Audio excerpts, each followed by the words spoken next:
Agustín, ¿cómo va? Sergio Ferreira desde ATP te saluda. ¿Qué tal? ¿Cómo les va? ¿Qué dicen? Buenas tardes. Buenas tardes. Bueno, ¿qué sensaciones tenés de lo que dejó ayer la asunción de Sergio Massa y los anuncios que se realizaron? Bueno, me parece que el ministro hizo una buena contextualización del escenario político, escenario económico nacional e internacional, e inscribió la serie de medidas que tomó en ese marco, digamos, ¿no? Claramente en el marco de ese contexto. Creo que todas las medidas están destinadas, por un lado, a contener esto que estuvimos sufriendo este último tiempo, que fue la corrida cambiaria. Esto nos permitió esta idea de recomponer reservas por parte del Banco Central, y además la decisión también de avanzar con la segmentación, de acotar lo que significan los subsidios. Me parece que termina conformando un cúmulo de medidas que están destinadas fundamentalmente a recomponer la economía argentina en esta nueva etapa. Creo que en términos generales podría decir que fue unos anuncios que están adecuadamente contextualizados desde el punto de vista de lo que significa la economía nación, el momento económico en el mundo, y con medidas muy precisas y muy claras que fueron los que anunció en el día de ayer. Esto es una opinión que te traslado, a ver si cuánto coincidís de esto, pero me da a veces un poco de miedo cuando un funcionario dice todos tenemos que hacer un esfuerzo. Las clases bajas y populares del país tienen mucha dificultad en este contexto de hacer un esfuerzo. No sé qué pensás vos en este sentido. El todos es como... A mí particularmente me da un poco de miedo. Hay sectores que ya no pueden esforzarse más. ¿Qué pensás, Agustín?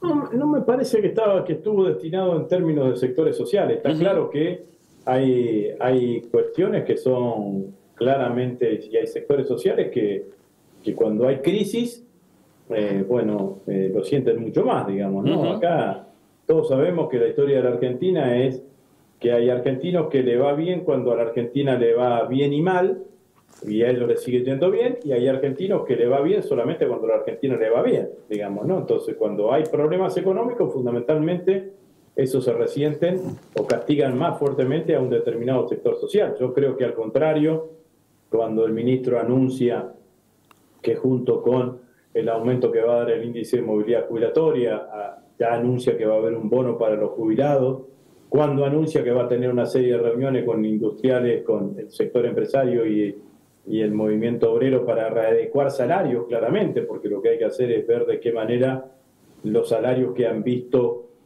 han visto agredidos por lo que ha sido la inflación que generó esta corrida cambiaria de estos días. Bueno, me parece que está pensando claramente de la misma manera que vos los mirás, digamos. Bien. ¿No? Lo que creo... Acá lo que hay que entender es qué es lo que pasó, porque si no, tampoco terminamos de entender. Este año, la Argentina va a importar en energía 12.000 millones de dólares. El año pasado importamos 5.000 millones de dólares. O sea que tenemos una diferencia de 7.000 millones de dólares que no estaban previstas este año, y que no estaban previstas fundamentalmente porque nadie sabía que íbamos a tener la guerra entre Rusia y Ucrania. Entonces, además... El año pasado importamos mayor cantidad de energía de la que importamos este año, porque este año tenemos un acuerdo con Brasil por el cual el excedente de energía eléctrica de Brasil se inyecta al sistema interconectado nacional. Entonces, importando menos volumen de energía, gastamos 7.000 millones de dólares más. Fíjense que el ministro está diciendo que puede llegar a buscar, o trascendido periodístico, 4.000, 5.000 millones de dólares más. Con esos 7.000 millones de dólares no tendríamos esta tensión que tuvimos durante todo este tiempo. Entonces, ¿qué dice el ministro? Y creo que lo que venimos diciendo todos, hay una situación de emergencia creada por el gobierno, no, creada por la guerra entre Rusia y Ucrania. Esa situación de emergencia la vemos en todo el mundo. Europa la está sintiendo muchísimo, y lo que tenemos que hacer y lo que tiene que hacer la Argentina es ver cuáles son los mecanismos para afrontar esta emergencia. ¿Qué es lo que le estamos proponiendo? ¿Qué es lo que está proponiendo el gobierno? La letra fina no la sé, digo lo que anunció el ministro ayer. todos aquellos que tengan posibilidad de exportar, adelanten sus exportaciones y generar programas promocionales para que eso se produzca. También me quedé con una parte de todo lo que dijo Massa, me quedé con el foco mío en esas 722 empresas que tienen la lupa puesta hoy y que de alguna forma les van a preguntar cómo hicieron los movimientos de sus dólares, porque bueno, generan cierta sospecha y hasta dejó en claro Massa, podemos denunciarlos ante Estados Unidos por lavado de dinero. Está claro que se puede saber más o menos cuáles son los nombres de esas empresas, pero son las empresas o las firmas que de alguna forma sí mueven volúmenes de dólares que nada tienen que ver con la persona que compra dólares para ahorrar, claramente. Las irregularidades están constatadas. Lo que tienen ahora las empresas es que supongo yo que aduana, que es la que ha detectado las irregularidades, le mandará una notificación y diciéndole: hemos detectado que usted ha facturado importaciones ha subfacturado exportaciones y sobrefacturado importaciones, y eso genera un perjuicio al fisco de tanto. Regulariza o si no lo vamos a denunciar, digamos, ¿no? Esto es así de simple, digamos, ¿no? Porque la realidad es que este mecanismo es un mecanismo que termina favoreciendo todos los sistemas de inestabilidad cambiaria que existen en la Argentina, y a mí me parece que eso está muy bien, que está muy bien que suceda de esa manera y que el gobierno actúe de esta manera. Más, el gobierno está siendo generoso, ¿no? Porque está diciendo: si usted regulariza voluntariamente, vamos a hacer como que no pasó nada. Ahora, si no regulariza, no lo vamos a denunciar acá, lo vamos a denunciar en Estados Unidos, que es lo que le puede complicar toda la operatoria comercial. Agustín, te consulta Héctor Galeano. Sí, ¿cómo te va, Agustín? Muy buenas tardes. Quería preguntarte, mira, te escuchaba, te veía en la pantalla, recordaba la discusión por la 125, tu activa participación en ese debate como presidente del bloque del Frente para la Victoria en ese momento, tu enérgica defensa, obviamente, de las retenciones, pero también un abrazo cuando terminó el debate con Eduardo Bussi, en aquel momento, un saludo muy efusivo con Bussi, de la Federación Agraria, también transmitiendo que, bueno, que se puede debatir fuertemente, con mucha energía, pero también hay que pensar para adelante, ¿no? El país necesitaba liquidar en aquel momento la producción y era muy importante que eso suceda. ¿Ves un ámbito mejor con la llegada de Massa para acercarse al campo, para conseguir esas liquidaciones de granos y para hacerse de dólares contantes y sonantes en los próximos días, en los próximos meses? ¿Ves que ha mejorado por lo menos el talante de las partes para poder lograr este propósito?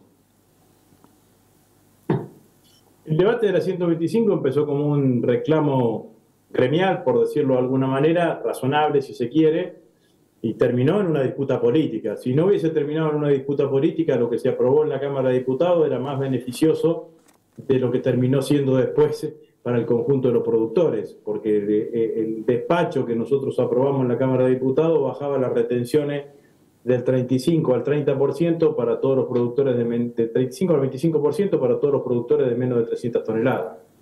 Y eso, un día con un productor agropecuario, en las elecciones del 2017, le dije, charlando con un productor agropecuario, le dije: mira, te hubieses ahorrado una Hilux por si hubiese quedado así desde el año 2009 en adelante, digamos, ¿no? Pero esto fue lo que pasó. Después estaba metido claramente una cuestión de debate político al cual la dirigencia agropecuaria, lamentablemente, está bastante predispuesta a veces a sumarse a un carro político, digamos, ¿no? A veces inclusive hasta desatendiendo los verdaderos intereses que tienen que representar del sector agropecuario, porque yo me cuesta acordarme de alguna época en donde con un gobierno peronista, con un gobierno nacional y popular, al sector agropecuario no le haya ido bien. Quizás la soja sea peronista, digamos, ¿no? Pero todavía no lo sabemos. Pero independientemente de eso, yo creo que lo que el gobierno tiene y ha designado un buen secretario de Agricultura, un hombre de la provincia de Entre Ríos como Juanjo Bailo, que me parece que lo que va a buscar es tener interlocución con el sector, digamos, ¿no? Y que de esa interlocución, independientemente que las posiciones por ahí no sean coincidentes, salgan los mejores resultados. Creo que de esto es lo que se trata. Vuelvo a decir, la economía argentina es una economía que no funciona uniformemente los 12 meses del año, sobre todo desde el punto de vista de la balanza de pagos. Todos sabemos que hay un momento de mayor ingreso de divisas en el Banco Central, en marzo, abril, mayo, una parte de junio. Después empieza en octubre, noviembre y diciembre con la cosecha fina, que siempre es de menor liquidación de divisas, y los meses de invierno son los meses más duros, bueno, en cuanto al ingreso de divisas. Si a eso vos le sumás que tenés menos liquidación de divisas, le sumás que tenés 7.000 millones de dólares más que pagar de energía para que no le falte energía a nadie, cosa que claramente no pasó en Argentina. El sector productivo siguió recibiendo energía, la energía que necesitaba para seguir produciendo. Nadie tuvo ningún tipo de problema en cuanto a la provisión de energía que demandaba. Entonces, ahora lo que se necesita es, no sé si ese esfuerzo, llamarlo como llamarlo, digamos, ¿no? Aquel que tenga todavía una parte retenida, que todos sabemos además que hay una parte que se retiene porque la soja es moneda de cambio, digamos. Exacto, ¿no? Es una moneda de cambio en el sector productivo, que eso también es habitual, no se hace, es parte del ciclo. Bueno, en esta oportunidad necesitamos que se liquide y si no nos arreglaremos. Esto así. Se va a arreglar como se ha arreglado siempre. Te quiero seguir preguntando sobre este tema y después quiero hacerte otra pregunta sobre otro tema, pero ahora, sin saber en ese momento que se venía una crisis mundial energética por la guerra, la salida de la pandemia o la pospandemia iba a generar también ciertos cimbronazos a nivel mundial. Pero, ¿cómo evaluás ahora, si tenés ganas y si ya lo evaluaste por estos días, la decisión del gobierno de retirarse de aquella idea primaria de intervención en Vicentín, seguir el proceso del concurso y eventualmente formar parte de un negocio granario que es tan relevante y hoy queda a las claras que es tan importante para, no sé, la soberanía alimentaria, regulación del precio? ¿Pensás que fue flemática la posición del Estado con el diario del lunes y de la provincia de Santa Fe también? ¿Cómo pensás que fue esa participación que ha quedado casi en la nada? Hay dos experiencias que en este tiempo y en esta gestión que me parece que vale la pena tener en cuenta y que son distintas, ¿no? Una es lo que sucedió con Vicentín, que vos claramente describís que es lo que terminó pasando. Hay que decir que claramente el que termina abortando cualquier participación, ya sea tanto del Estado Nacional como del Estado Provincial, fue la propia justicia, que estaba interviniendo en el concurso. Pero hay otra experiencia que resultó muy buena y que sigue siendo muy buena, que es la experiencia de Pescarmona. Pescarmona tiene una empresa que se llama IMSA, que es una empresa de tecnología de punta en la Argentina porque fabrica turbinas. Y esas turbinas se las ha vendido en todo el mundo. Y Pescarmona tenía un problema de descalce financiero, por sobre todas las cosas, con deudas al fisco y deudas fundamentalmente a los bancos estatales, al Banco Nación y al Banco Vice. ¿Qué hizo el Estado? De acuerdo con Pescarmona, fue todas esas deudas, la capitalizó en la empresa, se quedó con la mayoría accionaria del Estado y el gerenciamiento lo siguió llevando adelante el grupo Pescarmona. Y la verdad que está funcionando muy bien, digamos, esa experiencia. Ahora, lo que sucedió con Vicentín es lo que terminó sucediendo y terminó, no terminó bien, digamos, en términos generales. Tampoco había un acuerdo por parte de los dueños de la empresa, digamos, tampoco había claridad de quiénes eran los que llevaban adelante la empresa. Bueno, era todo mucho más difícil de llevar adelante. Sí, yo creo que también la calidad del negocio es distinta, ¿no? Porque todos sabemos que las exportadoras, ¿de qué dependen? Dependen de la confianza que generan en el productor. Y el productor, en función de esa confianza, es que le vende a uno, le vende a otro, además de la confianza y del precio. Eso ya es un tema difícil de sostener, digamos, ¿no? Porque en general, si hay un sector que tiene desconfianza con el Estado, es el sector agropecuario. Claro, claro, claro. Independientemente de eso, yo creo que vale la pena hacer una experiencia. En algún momento nosotros lo pensamos. Hay todavía en la provincia de Santa Fe un terreno que está a nombre del Ministerio de Defensa, es en la localidad de Alvear.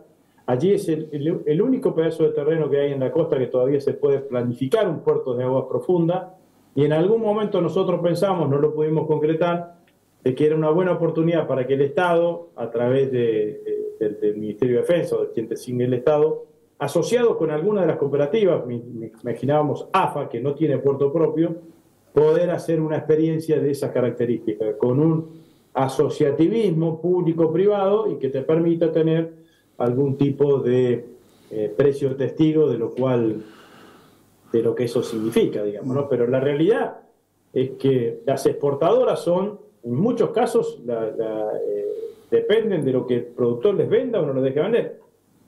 Tampoco están así, digamos, hay algunas que están integrando verticalmente, ¿no? Que compran producción antes de que se inicie la producción, digamos, ¿no? Y eso también les da una autonomía bastante importante, ¿no? Bueno, es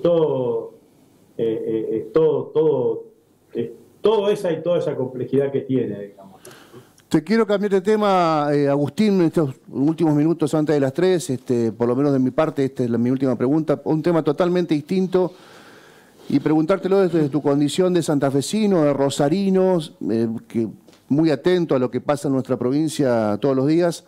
Seguramente estás al tanto del crimen de un chiquito, de un joven, de un niño de 13 años, Lucas Vega, de las inferiores de Rosario Central. Hace 2 días fue asesinado por una balacera, quedó en medio de una balacera entre 2 bandas narcos. Es el crimen número 18 de niños o adolescentes en Rosario víctimas de la gran guerra narco. Ayer un adolescente de 15, o la número 19, lamentablemente también, sumándose a esta estadística de acuerdo al Observatorio de Política Criminal que sigue estas estadísticas en la provincia de Santa Fe. ¿En qué te hace pensar este dato que es horrible?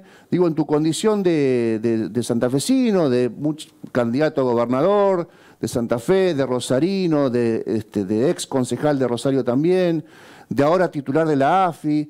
¿Se puede hacer algo desde la Agencia de Investigación de Inteligencia? ¿Se puede colaborar de alguna manera con Santa Fe? En una provincia donde, si bien el problema fue heredado, el Frente Progresista fue el talón de Aquiles y generó grandes problemas en este sentido, pero también esta gestión prometió paz y orden en ese sentido. Son varias cosas en este comentario, hay preguntas, hay otra parte de opinión, pero quería saber qué opinas vos. Bueno, es una tragedia, ¿no?, lo de Rosario. Ya está claro que eso es así. A mí me duele y me duele como rosarino, independientemente. Yo vivo en Rosario, mis hijos viven en Rosario, estudian en la universidad en Rosario, así que es doloroso absolutamente todo lo que pasa en materia narco, ¿no? En el año 2011, la última vez que yo fui candidato a gobernador, si ustedes recuerdan, debate que se hizo con los 3 candidatos, con Antonio Bonfatti, que finalmente resultó electo, con Miguel Delcel, candidato del incipiente PRO en ese momento. Yo planteé por primera vez, y fue el primer dirigente político que lo planteé, de que el aumento de los homicidios en Rosario era un aumento inusual, que correspondía a otra lógica y no eran solamente homicidios en ocasión de robo, ¿no? En ese momento subestimaron el tema. Yo me acuerdo que los funcionarios socialistas me decían que yo estaba exagerando y que en realidad lo presentaban los homicidios, el combate entre bandas, que era incipiente, lo presentaban casi como una cuestión naif, digamos, ¿no? Pelea entre vecinos, cuestiones pasionales. Bueno, la verdad es que se subestimó el tema durante ese tiempo.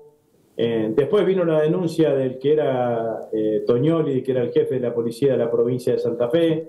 También se subestimó el tema, el gobierno socialista se enojó, creyó que era una operación. Y después se intentaron de diferentes maneras tratar de ver de qué manera se resolvía o se ordenaba la cuestión. Independientemente de las buenas voluntades, entre las cuales incluyo el actual gobierno, lo cierto es que la situación no mejoró. El gobierno nacional hace su aporte, claramente se instaló un comando conjunto de las fuerzas de seguridad federales en la ciudad de Rosario, con un comandante que trabaja en conjunto con las 3 fuerzas federales que trabajan en la ciudad, coordinadamente con las fuerzas provinciales, y la situación, la verdad que lejos de mejorar, genera muchísima preocupación y muchísima angustia en el conjunto de la sociedad. A mi criterio, sigo insistiendo que se necesita un plan articulado y consensuado por todos los actores políticos y sociales para dar un combate a todo lo que significa el combate, la cuestión narco en la ciudad de Rosario y en la provincia, que no es un tema que se va a resolver de un día para el otro, y que eso lo sabemos todos, los rosarinos también, los santafesinos también, pero que todos tenemos derecho a decir que, bueno, que las cosas cada día o cada mes van mejorando un poco, y no como pasa ahora, que parece que cada día empeoran las cosas, digamos. Entonces, me parece que eso es, y es un tema de abordaje no solamente en la provincia, sino también integral, digamos, ¿no? Eso es lo que pienso, digamos, ¿no? Si no vale la pena porque ya es contrafáctico, pero si se hubiese abordado en el momento que se tenía que haber abordado, las cosas hubiesen sido distintas. En algún momento nos tenemos que preguntar por qué en Rosario tenemos el triple o cuádruple de homicidios que lo que tenemos en Córdoba, por qué en Rosario el desarrollo narco es mucho más importante que el que tenemos en Córdoba. No es solamente la hidrovía, una cuestión geográfica, hay otra cosa que pasó en la ciudad. Me parece que esto es lo que nos llevó a este lugar. Agustín, te pido una última consulta, una última reflexión respecto de lo que desde el justicialismo se está denominando una persecución a Cristina y desde la oposición un ataque a los fiscales. Una reflexión sobre esta cuestión. Yo lo escuché la primera vez al fiscal Luciani decir que el expediente no hablaba, sino que gritaba, y lo único que escuché hasta ahora es que el que grita es él, el que grita es Luciani, que parece que está haciendo un alegato más político que jurídico. Y me parece que es eso, digamos, ¿no? Hay una predeterminación de tratar de enjuiciar a Cristina como jefe de una asociación ilícita en donde la asociación es el gobierno. Y la realidad es que más o menos, para bajarlo a un caso concreto, es como que el gobernador de la provincia le transfiere fondos a un municipio, ese municipio llama a licitación para hacer 10 cuadras de pavimento, y en esa licitación la gana una empresa y demás, resulta que en lugar de hacer 10 cuadras de pavimento con 8 centímetros de espesor, lo hace con 7,5 de espesor. Y entonces el imputado es el gobernador. No tiene ni pie ni cabeza, es un disparate jurídico. Digamos, no tiene que ver con la administración del Estado, digamos, ¿no? Lo que hace el gobierno nacional es envía la presidenta o el presidente al Congreso un presupuesto.